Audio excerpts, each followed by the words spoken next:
സമത്വവും സ്വാതന്ത്ര്യവും സാഹോദര്യവും ഭഗവാൻ ബുദ്ധന്റെ ചിന്തകളിലൂടെ ഭാരതത്തിന്റെ മണ്ണിൽ കണ്ടെത്തി എന്ന് പറഞ്ഞ അംബേദ്കർ. ഡോക്ടർ കേശവ ബലിറാം ഹെഡ്ഗേവാർ ഇവർ രണ്ടുപേരും തങ്ങളുടെ ജീവിതം ഹിന്ദു സമൂഹത്തിൽ ഐക്യവും സമത്വവും സൃഷ്ടിക്കുന്നതിനായി സമർപ്പിച്ചവരാണ് എന്ന് RSS സർസംഘചാലക് ഡോക്ടർ മോഹൻ ഭാഗവത്. സംഘം മുന്നോട്ട് പോകുന്നത് ഇവർ രണ്ടാളുടെയും ആശയങ്ങളിലൂടെ. ഭാരതത്തിന്റെ പ്രശസ്തി വർദ്ധിക്കുന്നതനുസരിച്ച് ലോകമെമ്പാടുമുള്ള ഹിന്ദുക്കളുടെ സുരക്ഷയും അന്തസ്സും വർദ്ധിക്കുകയാണ്. മുൻപ് അങ്ങനെ ആയിരുന്നില്ല. ഹിന്ദുക്കൾക്ക് സുരക്ഷിതത്വമോ ബഹുമാനമോ ഇല്ലായിരുന്നു. ഭാരതം ഉയരേണ്ടത് ഹിന്ദു സമൂഹത്തിന്റെ ഉത്തരവാദിത്തമാണ്. എല്ലാവരെയും ഈ ദിശയിൽ ഒന്നിപ്പിക്കുക എന്നതാണ് സംഘത്തിന്റെ പ്രവർത്തനം. എല്ലാവരുടെയും ജീവിതത്തിൽ സത്യം, കാരുണ്യം, വിശുദ്ധി, തപസ് എന്നിവ നിറയണം. അംബേദ്കറും ഹെഡ്ഗേവാറും രണ്ടല്ല, സംഘത്തിന്റെ ആശയങ്ങൾക്ക് മുന്നിൽ ഒന്നാണ്. 1939 മഹാരാഷ്ട്രയിലെ കരാർ ശാഖയിൽ അംബേദ്കർ പങ്കെടുത്തു. അവിടെ സ്വയം സേവകരെ അഭിസംബോധന ചെയ്ത് അദ്ദേഹം സംസാരിച്ചു. ചില വിഷയങ്ങളിൽ അഭിപ്രായ വ്യത്യാസങ്ങൾ ഉണ്ടാകാം എങ്കിലും സംഘത്തിന്റെ പ്രവർത്തനത്തെ സ്വന്തം എന്ന ഭാവേനയാണ് കാണുന്നത് എന്ന് അദ്ദേഹം പറഞ്ഞു. ഇത് ലോകമാന്യ തിലകൻ സ്ഥാപിച്ച കേസരിയിൽ അന്ന് വാർത്തയായി വന്നു. തിലകൻ ജീവിച്ചിരുന്നില്ല എങ്കിലും കേസരി പ്രസിദ്ധീകരണം തുടർന്നിരുന്നു.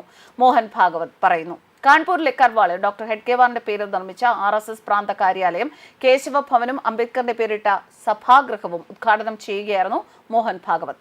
സമത്വവും സ്വാതന്ത്ര്യവും സാഹോദര്യവും ഫ്രഞ്ച് വിപ്ലവത്തിൽ നിന്ന് കടമെടുത്തതാണ് എന്ന വാദങ്ങളെ ഡോക്ടർ ബാബാ സാഹേബ് അംബേദ്കർ നിരാകരിച്ചിരുന്നു. ഭഗവാൻ ബുദ്ധന്റെ ചിന്തകളിലൂടെ ഭാരതത്തിന്റെ മണ്ണിൽ താൻ അത് കണ്ടെത്തിയെന്ന് അദ്ദേഹം പറഞ്ഞിട്ടുണ്ട്.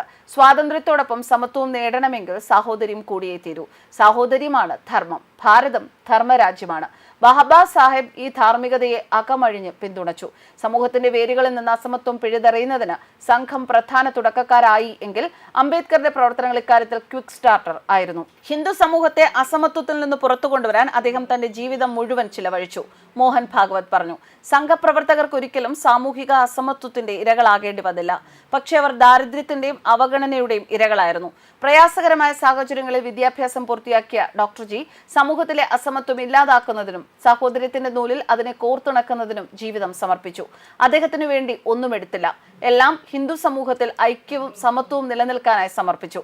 ബാബാ സാഹേബ് അംബേദ്കറിന്റെയും ഡോക്ടർ ജിയുടെയും ആശയങ്ങളിലൂടെയാണ് സംഘം മുന്നോട്ടു പോകുന്നത് എന്ന് മോഹൻ ഭാഗവത് പറയുന്നു. ഭാരതത്തെ ശക്തവും സ്വാശ്രയവും സാംസ്കാരികവുമായി സമ്പന്നവുമായ ഒരു രാഷ്ട്രമാക്കുക എന്നതാണ് RSS ലക്ഷ്യമിടുന്നത്. ഇത് സംഘത്തിന്റെ മാത്രം പ്രവർത്തനമല്ല, സമാജത്തിന്റെ ആകെ പ്രവർത്തനമാണ്. എല്ലാവരും ഇത് ചെയ്യണം. ഭാരതത്തിന്റെ പ്രശസ്തി വർദ്ധിക്കുന്നതിനനുസരിച്ച് ലോകമെമ്പാടുമുള്ള ഹിന്ദുക്കളുടെ സുരക്ഷയും അന്തസ്സും വർദ്ധിക്കുകയാണ്. മുമ്പ് അങ്ങനെയായിരുന്നില്ല. ഹിന്ദുക്കൾക്ക് സുരക്ഷിതത്വമോ ബഹുമാനമോ ഇല്ലായിരുന്നു. ഭാരതം ഉയരേണ്ടത് ഹിന്ദു സമൂഹത്തിന്റെ ഉത്തരവാദിത്തമാണ്. എല്ലാവരെയും ഈ ദിശയിൽ ഒന്നിപ്പിക്കുക എന്നതാണ് സംഘത്തിന്റെ പ്രവർത്തനം. എല്ലാവരുടെയും ജീവിതത്തിൽ സത്യം, കാരുണ്യം, വിശുദ്ധി, തപസ് എന്നിവ നിറയണം, സർസംഘചാലക് പറഞ്ഞു. ന്യൂസ് ഡെസ്ക് കർമ്മ.